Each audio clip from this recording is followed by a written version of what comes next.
Hello students, अगर आपने हमारा चैनल अभी तक सब्सक्राइब नहीं किया है तो सब्सक्राइब कीजिए और बेल आइकन पर क्लिक कीजिए लेटेस्ट वीडियो सबसे पहले देखने के लिए। Welcome back students to your very own classes, अपनी commerce classes. Today we will be taking up unit 2 of macroeconomics, which is money and banking. This unit carries 6 marks. एक easy unit है जिसको समझ करके आप पूरे 6 out of 6 ला सकते हैं। इस यूनिट को हम 2 पार्ट्स में करेंगे। एक पहला पार्ट हमारा मनी के बारे में, देन बैंकिंग को दूसरे पार्ट में समझेंगे। Talking about money, what is money? पैसा, इसमें हर कोई इंटरेस्टेड है। आप इंटरेस्टेड है, मैं इंटरेस्टेड हूँ, everybody is interested in money.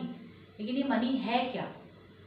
तो मनी वो माध्यम है या वो एक्सचेंज करने का माध्यम है, मीन्स ऑफ एक्सचेंज है, या वो माध्यम है जिससे हम अपनी चीज़ को खरीद सकते हैं या बेचना चाहें तो बेच सकते हैं बदले में पैसा ले करके। अब क्या मनी नहीं है तो एक्सचेंज पॉसिबल नहीं है? नहीं, ऐसा नहीं है। मनी इवॉल्व हुआ है थ्रू एजेस। जब मनी नहीं था तब क्या था? तब हमारे पास बार्टर सिस्टम था, जिसको हम C-C इकोनॉमी कहते हैं। C यहाँ पर स्टैंड करता है कमोडिटी के लिए। So commodity in exchange of commodity is called as C-C economy. Barter system के अंदर एक मेन फीचर होता था डबल कोइंसिडेंस ऑफ बॉन्ड। अब कोइंसिडेंस क्या है? तो कोइंसिडेंस, कोई हैपनिंग आप सोच रहे थे और हो गई। मैं सोच रही थी कि मेरे पास बेचने को राइस है और खरीदने वाला मिल गया, ये एक कोइंसिडेंस है। अब यहाँ पर हम डबल कोइंसिडेंस की बात कर रहे हैं। डबल का मतलब 2। तो एक कोइंसिडेंस ये कि मुझे राइस बेचना था और खरीदने वाला मिल गया, साथ में मुझे वीट भी खरीदना था और मुझे वही व्यक्ति वीट भी बेच सकता है। तो ये डबल कोइंसिडेंस हो गया और ये मेन फीचर है बार्टर सिस्टम का। और अगर आपसे बात करी जाए कि मेन ड्रॉबैक क्या है बार्टर सिस्टम का, तो वो भी वही है। मेन ड्रॉबैक भी डबल कोइंसिडेंस ऑफ बॉन्ड्स ही है। क्यों? क्योंकि बार्टर सिस्टम के अंदर आपको हर बार एक ऐसा व्यक्ति चाहिए जिसको वही खरीदना है जो आपको बेचना है, और वही बेचना है जो आपको खरीदना है। ऐसा मुमकिन हर बार तो नहीं है। इसके अंदर आपको टाइम का कॉस्ट भी लगता है और पॉसिबिलिटी ये भी है कि आपको ऐसा व्यक्ति मिले ही ना। सो डबल कोइंसिडेंस ऑफ बॉन्ड्स के होते हुए, क्योंकि ये आपका बार्टर सिस्टम में ज़रूरी था, तो इसकी वजह से एक्सचेंज में प्रॉब्लम आनी शुरू हुई। और एक्सचेंज में प्रॉब्लम आनी शुरू हुई, इसलिए मनी का एवोल्यूशन हुआ। शुरुआत में गोल्ड और सिल्वर के कॉइन्स होते थे, फिर मेटल के कॉइन्स बनने लगे। जो भी राज्य होते थे, किंगडम्स, वो अपने अपने कॉइन्स को मिंट करके इशू करते थे। लेटर ऑन पेपर मनी आया और आज हम और आप प्लास्टिक मनी यूज़ कर रहे हैं। इवन कैशलेस इकोनॉमी चल रही है। सो मनी का एवोल्यूशन हुआ है थ्रू द एजेस। अब बार्टर सिस्टम के अंदर सिर्फ एक problem double coincidence of bond की नहीं थी, ये भी प्रॉब्लम थी कि अगर मुझे यहाँ पर मेजर करना हो वैल्यू को, तो क्या करेंगे? मतलब कितना वीट कितने राइस के बराबर। मान लीजिए मैं आपसे कहूँ 50 रुपीज़ पर केजी वीट है और 100 रुपीज़ पर केजी राइस है। इसका मतलब 1 केजी वीट 2 केजी वीट जो है वो 1 केजी राइस के बराबर है। तो अभी जब हम इसको मॉनेटरी टर्म्स में ट्रांसलेट कर लेते हैं तो आसान एक्सचेंज करना। लेकिन मनी नाम की अगर चीज़ ही नहीं है, हम और आप जानते ही नहीं है कि पैसा कुछ होता है या करेंसी कुछ होती है, तब कैसे हम कितना वीट कितने राइस के बराबर करेंगे? तो that was again a very major drawback of barter system, जिसकी वजह से मनी इवॉल्व हुआ। तीसरा प्रॉब्लम हमारा स्टोर ऑफ वैल्यू का है। अगर हमें वेल्थ को स्टोर करना हो तो मनी के फॉर्म में वेल्थ स्टोर करना आसान है। मान लीजिए मैं अपना रिटायरमेंट प्लान कर रही हूँ कि आज से 20 साल बाद मैं रिटायर करूंगी, then I will be using the money that I have earn through my life. तो अब इसको प्लान करना आसान है आज के कॉन्टेक्स्ट में, क्योंकि हर चीज़ मनी के चीज़ में ट्रांसलेट हो जाती है। मैं पैसा बचा के रखती हूँ और वो पैसा मैं बाद में अपनी ज़रूरतों को पूरा करने के लिए यूज़ कर सकती हूँ। बट बार्टर सिस्टम में तो मुझे चीज़ें बचा के रखनी पड़ती। अब चीज़ें अगर आप बचा के रखोगे तो उनको बचा के रखने से क्या वो चीज़ें उसी तरह की बनी रहेंगी?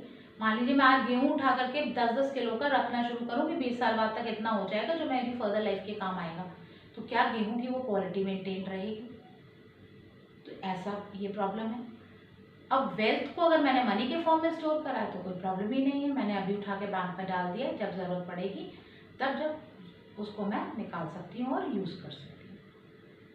तो फोर्थ प्रॉब्लम वॉज कि आपके पास मनी के आने से डेफर्ड पेमेंट्स की आसानी हो गई है।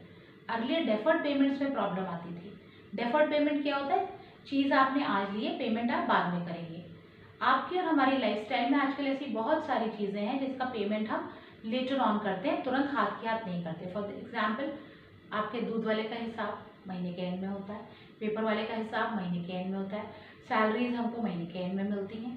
सो अकॉर्डिंगली ये डेफर्ड पेमेंट्स हैं। सिमिलरली अगर मुझे कुछ आज लेकर आना है तो मैं बाज़ार से ला सकती हूँ, उसकी EMIs बनती है जिसमें आपके पास प्रिंसिपल अमाउंट के अलावा इंटरेस्ट वैल्यू जोड़ करके EMIs बना दी जाती है।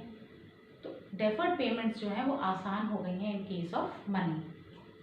तो इन्हीं 4 फंक्शंस को जोड़ करके मनी की डेफिनेशन बनती है। Money is anything which is generally accepted as a medium of exchange, measure of value, store of value and means for deferred payments. So this is the final definition of money, जिसके अंदर सारे functions money के आप जोड़ करके एक definition बनाते हैं. Now we will understand what are types of money.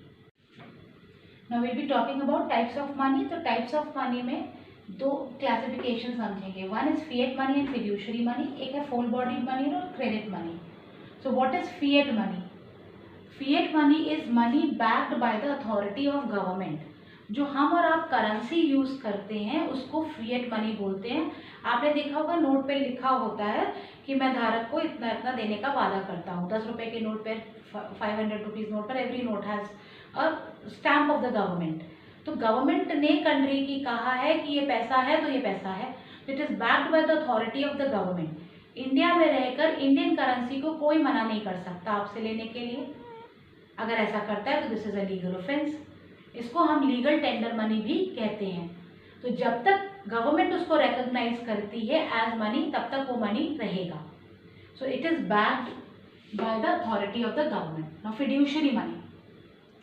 Fiduciary money government ने नहीं कहा ये पैसा है, लेकिन क्योंकि पेयर और पेई का, जिसको पैसा देना है और जिसको पैसा लेना है, उन दोनों का आपस में म्यूचुअल ट्रस्ट है. तो इसलिए उसने पैसा दिया एक ने और दूसरे ने एक्सेप्ट कर लिया. क्योंकि मनी की मेजर बेसिक डेफिनेशन क्या थी? Which is generally accepted as a medium of exchange. तो यहाँ पर गवर्नमेंट ने ऑथराइज नहीं करा है, लेकिन mutual trust between the parties है. तो वो एक ने दिया और दूसरे ने उसको एज मनी एक्सेप्ट कर लिया. तो इसको हम बोलते हैं फिड्यूशियरी मनी. इसका एग्जाम्पल है आपके चेक्स. चेक जो देते हैं, चेक के पेमेंट आप कर सकते हैं चेक से पेमेंट, और चेक से पेमेंट कोई रिफ्यूज भी कर सकता है. ये लीगल ऑफेंस नहीं है कि अगर आपने किसी से बोला कि चेक के बदले दे दो तो वो मना कर सकता है अगर उसका ट्रस्ट नहीं है आपके ऊपर. तो ट्रस्ट होता है अगर पेयर और पे के बीच में, तो आप चेक ले लेते हो पार्टी से और बोलते हो कोई बात नहीं, आप सामान ले जाइए. So this is fiduciary money. एक और क्लासिफिकेशन है full bodied money and credit money. इसको समझने से पहले हमें ये समझना है कि जो पैसा बनता है, करेंसी जिसको हम बोलते हैं, करेंसी जो होती है, कॉइन्स हैं या पेपर हैं, इनकी एक अपनी इंट्रिंसिक वैल्यू होती है, एक एक्सट्रिंसिक वैल्यू होती है. जिस चीज़ का आपका करेंसी बना होता है उसकी वैल्यू जो खुद उस चीज़ की वैल्यू क्या होगी. फॉर एग्जांपल कॉइन्स मेटल के बनते हैं तो मेटल की अपनी तो कोई वैल्यू होती है, तो that is known as intrinsic value या कमोडिटी वैल्यू. और जो उस नोट पर या सिक्के पे छपा होता है पैसा का वैल्यू, जैसे 10 रुपीज़ नोट पे 10 रुपीज़ लिखा हुआ है या 10 रुपीज़ कॉइन पे 10 रुपीज़ लिखा हुआ है, वो उसकी एक्सट्रिंसिक वैल्यू या फेस वैल्यू या फिर मनी वैल्यू कहलाता है. जब आपकी मनी वैल्यू और आपकी कमोडिटी वैल्यू दोनों बराबर है, in that case that is known as full bodied money. और जब आपके पास कमोडिटी वैल्यू कम है और मनी वैल्यू ज़्यादा है, in that case it is known as credit money. Paper money जितना भी है वो क्रेडिट मनी है, क्योंकि पेपर की अपने आप में कोई वैल्यू नहीं है. अगर आप इंडियन करेंसी को इंडिया के बाहर ले जाएंगे उसकी कोई वैल्यू नहीं, it is like a paper. तो पेपर की कोई वैल्यू नहीं थी. लेकिन कॉइन्स की, सिक्कों की अपनी एक वैल्यू होती है, क्योंकि वो मेटल्स के बने होते हैं और मेटल्स का अपना एक प्रॉपर प्राइस होता है जो उसके वेटेज के ऊपर डिपेंड करता है. So accordingly that is known as commodity value. तो कमोडिटी वैल्यू और आपकी मनी वैल्यू जब बराबर है तो it is full bodied money. और जब आपकी कमोडिटी वैल्यू कम है और मनी वैल्यू ज़्यादा है, then it is called as credit money. अब ऐसा कभी भी नहीं होगा कि मनी वैल्यू ज़्यादा कम हो और क्या कहते हैं कमोडिटी वैल्यू आपकी ज़्यादा हो. क्यों? क्योंकि अगर ऐसा होगा तो वो करेंसी के फॉर्म में नहीं चलेगा. फिर मेटल का, अगर मान लीजिए कॉइन्स का 10 रुपये के कॉइन को अगर आपके वेट के हिसाब से वो 11 रुपीज़ का बनता है, तो आप उसको 10 रुपीज़ में क्यों चलाओगे? आप उसको ख़त्म करके मेटल के फॉर्म में बेच के 11 रुपये ले लोगे। तो ऐसा कभी भी नहीं होता कि आपके पास कमोडिटी वैल्यू जो है वो ज़्यादा हो और मनी वैल्यू कम हो। Now there is one more term which we will talk about here is high powered money. नाम से ही पता लग रहा है कि जिस मनी के अंदर बहुत पावर है, तो वो लिक्विड फॉर्म कैश जितना है वो आपका हाई पावर्ड मनी कहलाता है। तो हाई पावर्ड मनी, इसको मॉनेटरी बेस या बेस मनी भी बोला जाता है। It is actually currency held by public, vault cash of commercial bank और cash reserves of commercial bank with RBI. जो करेंसी इंडिया में छापी गई है वो कहाँ कहाँ हो सकती है? पब्लिक के पास हो सकती है, बैंक्स में पड़ी हो सकती है, या आरबीआई के पास रखी हो सकती है कमर्शियल बैंक्स की। तो जितनी करेंसी हो सबको आप ऐड कर लीजिए, that will become your high powered money या मॉनेटरी बेस या base money. Now there are certain more terms which we will be understanding. इसी सीरीज में अब समझते हैं बैंक मनी क्या है। तो bank money is money created by commercial banks. Commercial banks क्या करते हैं, आपसे और हमसे जो डिपॉजिट लेते हैं उसको लोन दे करके पैसा जो है इकोनॉमी में वो मल्टीप्लाई करते हैं। सो जो मनी क्रिएट होता है इस प्रोसेस से उसको बैंक मनी कहा जाता है। ये पूरा प्रोसेस अभी हम बैंकिंग के चैप्टर में नेक्स्ट लेक्चर में समझेंगे। The other term is demand deposits. हम और आप जो कमर्शियल बैंक्स के पास डिपॉजिट्स रखते हैं वो एक्चुअली दो तरीके के होते हैं। एक आपका सेविंग बैंक अकाउंट होता है और करेंट बैंक अकाउंट होता है, और एक आपका एफडीज का होता है। तो हम जो अकाउंट खोलते हैं, सेविंग बैंक अकाउंट आपने खोला हो या करेंट बैंक अकाउंट खोला हो, उसमें आप अपना पैसा जो डालते हैं वो आप जब चाहें तब विड्रॉ कर सकते हैं, चेक के थ्रू, एटीएम के थ्रू।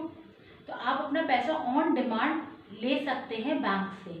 ऐसे जो चेकेबल डिपॉजिट्स होते हैं, जो चेक से आप निकाले जा सकता है पैसा, उसको हम बोलते हैं demand deposit. So deposits with commercial banks which can be withdrawn on demand. Then there are term deposits. Term deposits जैसे फिक्स डिपॉजिट्स, ये आप डिमांड पर वापस नहीं ले सकते, इनका एक लॉक इन पीरियड होता है। आपने 3 महीने के लिए लॉक इन किया है, 6 मंथ के लिए किया है, 1 ईयर के लिए किया है, 5 ईयर्स के लिए किया है, अलग अलग इंटरेस्ट रेट्स ऑफर करती है बैंक आपको, और आप उतने टाइम के लिए वो पैसा सेफली बैंक के पास रख देते हैं। मैं ये नहीं कह रही कि आपको ज़रूरत है तो आप निकाल नहीं पाएंगे, लेकिन आप पार्शियल विड्रॉल नहीं कर सकते, आपको पूरी अपनी एफडी तोड़वानी पड़ेगी और आपका इंटरेस्ट का इसमें नुकसान होगा। तो ऐसी जो जिसमें लॉक इन पीरियड होता है वो एक फिक्स टर्म के लिए रखे जाते हैं, उन्हें टाइम डिपॉजिट या टर्म डिपॉजिट कहा जाता है। So these are the basic terms जिनकी डेफिनेशन 1 मार्क में हमसे पूछी जा सकती है। Now the last thing which this chapter includes is money supply. Now talking about the last part of the segment of this chapter, money supply. What is money supply? अगर हम definition के ऊपर जाए तो दिस इज टोटल क्वांटिटी और stock of money available in the economy at a point of time. जितना money आपके पास economy के अंदर किसी पर्टिकुलर पॉइंट ऑफ टाइम पर है उसको हम मनी सप्लाई बोलते हैं। और इसको मेजर करने के लिए हमारे पास वेरियस मेजर्स हैं like M1, M2, M3, M4 and there are others also. आप हायर क्लासेस में मूव करेंगे you will learn more, but CBSE के सिलेबस में सिर्फ एक ही मेजर ऑफ मनी सप्लाई है which is called as M1। तो हमें M1 के कॉम्पोनेंट्स याद रखने हैं कि क्या क्या M1 के कॉम्पोनेंट्स हैं। ये मेजर है, मनी सप्लाई को मेजर करने का तरीका है कि हमारे पास क्या है, M1 है। M1 is equal to C plus DD plus OD। अब ये क्या होता है, C is currency held by public, हमारे और आपके पास जो पैसा रखा हुआ है उसको हम ऐड करें। उसके बाद DD इज अभी समझाया डिमांड डिपॉजिट्स। डिमांड डिपॉजिट्स किसके पास रखे होंगे, कमर्शियल बैंक्स के पास रखे होंगे। किसके रखे होंगे, हमारे और आपके रखे होंगे। तो जो पब्लिक का पैसा घरों पर है वो करेंसी हो गया, और जो करेंसी उन्होंने बैंक में जाकर जमा कर दी है उसको डिमांड डिपॉजिट्स बोलते हैं, उसको आप ऐड कर लीजिए।